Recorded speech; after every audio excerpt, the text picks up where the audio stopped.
the new hate speech guidelines permit users to say that LGBTQ people are mentally ill. This is one of the changes to the hate speech guidelines among a broader policy shift that Meta has made to its moderation practices. And so as Matt Levietis reports, Meta will allow billions of social media users to accuse people. I would wager a guess that billions of users will not be doing this.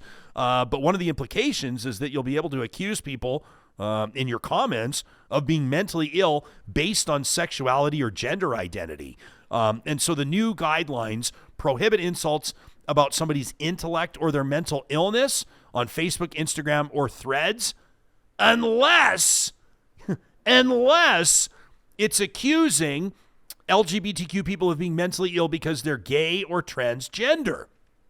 And if you reference the revised company guidelines, I'll read from it. Quote, "We do allow allegations of mental illness or abnormality when based on gender or sexual orientation, given political and religious discourse about transgenderism and homosexuality and common non-serious usage of words like weird." Mm-hmm. It's a deliberate choice to prioritize so-called free speech over what I think is like it's like decency and truth.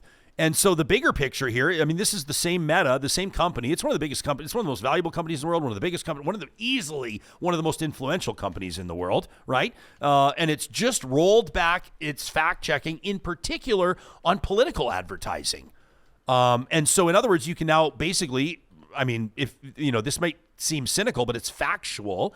You can openly lie. You can spread dangerous misinformation. You can target vulnerable communities. And they'll just basically sit back and collect their ad revenue. That's kind of Meta's position on it. So they'll call it neutrality. But if we're being honest, this is about profit over people, plain and simple. So where's the accountability here? That's my question. Meta loves to brag about connecting the world, but this sort of strikes me more as enabling bigotry. And this isn't happening in a vacuum. That's my response to this. Like, if you want to know my personal thoughts on this, anti-LGBTQ rhetoric is escalating globally. We've got lawmakers that are targeting trans rights here at home and around the world. Hate crimes are on the rise. That's a fact. And Meta is throwing fuel on the fire, quite frankly, as opposed to doing the opposite. This is a gut check moment. And so ultimately the question is, do you keep feeding the beast with your clicks and your shares and, most importantly, your advertising dollars?